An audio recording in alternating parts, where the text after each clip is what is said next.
tinha os personagens, eu tinha todo o enredo, eu imaginava o que eu ia escrever, eu já sabia como a história ia começar, ela ia se desenrolar, ela ia terminar.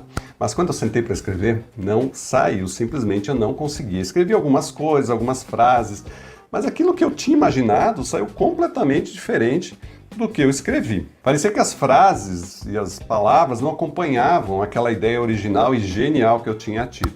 Então eu percebi na marra de que as coisas não são tão simples, nem sempre a gente consegue reproduzir aquilo que imagina. Escrevi algumas coisas, algumas frases, mas aquilo que eu tinha imaginado saiu completamente diferente do que eu escrevi. Parecia que as frases e as palavras não acompanhavam aquela ideia original e genial que eu tinha tido.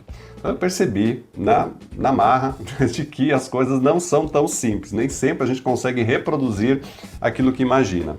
Aí eu tentei imitar alguns outros autores que eu já li, etc, e nada, não deu muito certo. E aí o que aconteceu? Acabei desistindo da história. Ainda tenho um rascunho lá num bloquinho de caderno, mas aquela história eu nunca desenvolvi.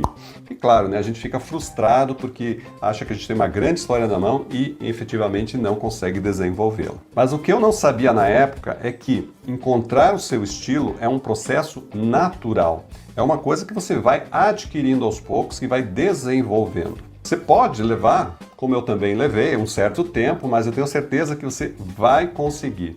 E nesse vídeo, justamente, eu vou te ajudar neste processo. Nesses mais de 20 anos ajudando pessoas a escrever e também escrevendo os meus próprios livros, eu pude acompanhar muitos tipos, muitas intenções, muitas formas de escrita e que se reverteram em estilo daqueles autores. Então, muitas vezes o autor começava de um jeito, ia escrevendo, eu ia acompanhando ele através de mentorias ou leitura crítica, ou mesmo na edição do livro, e aquele autor que começava era outro quando terminava. Por quê? Porque ao longo da escrita ele foi se desenvolvendo e foi se encontrando. Então o que eu falava para ele? Olha, e falo ainda, né, muitas vezes.